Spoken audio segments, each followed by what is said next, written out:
Coucou. Alors, OVNI en Pologne, terre de mystère. Un passage intéressant, court mais toujours intéressant. Parce que c'est sûr, même là au soir il fait chaud. Ça peut vous avoir remarqué, mais aujourd'hui c'est quand même assez lourd. Hein. C'est du n'importe quoi ce temps. Bon bref. C'est parti. OVNI en Pologne, terre de mystère.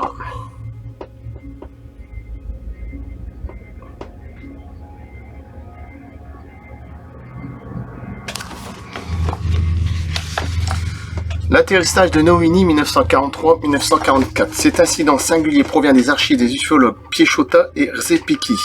En 1987, ils ont rencontré le dernier témoin vivant de cet événement. À mon avis, depuis 1987, il doit être mort.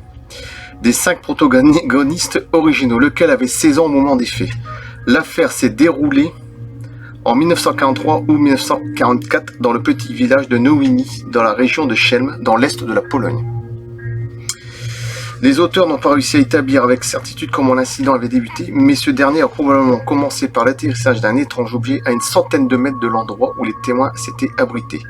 2 d'entre eux ayant décidé d'aller voir l'OVNI en forme de champignon. Ils ont finalement réussi à s'en approcher de très près et à rencontrer ces étranges occupants. L'objet ressemblait à un chapeau posé sur une grosse borne, c'est-à-dire d'une cabine semi-circulaire,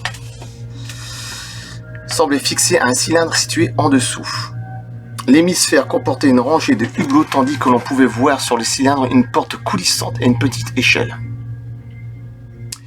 La hauteur de l'objet était approximativement de 3 mètres, tandis que le cylindre mesurait 1 mètre de haut et environ 4 mètres de large.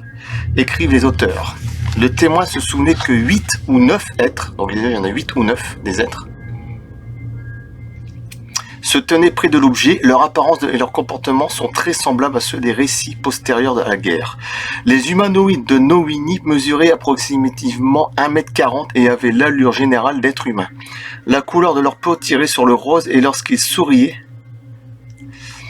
le coin de leur bouche dessinait une demi-lune. Ils portaient un casque attaché sous la mâchoire ainsi qu'une tenue en 2 parties. Leur langage qui ressemblait à du japonais était strident et incompréhensible. Avec des gestes, les êtres ont essayé de convaincre les témoins d'entrer dans leur appareil, mais ces derniers ont refusé, également en faisant des gestes. Finalement, l'un des humanoïdes a fait un mouvement avec sa main et les 2 hommes se sont effondrés à terre. Juste après quoi, les occupants ont regagné l'appareil qui s'est mis à siffler, à vibrer, puis qui a décollé verticalement dans un bourdonnement sonore avant de s'éloigner en oblique dans le ciel. Voilà, 8 ou 9 êtres, ce qui est quand même plutôt rare, parce que des fois c'est un être, 2, 3 maximum, mais 8 ou 9, voilà, qui se tenaient près de l'objet. Il ne faut pas oublier qu'il était en forme de champignon. Hein.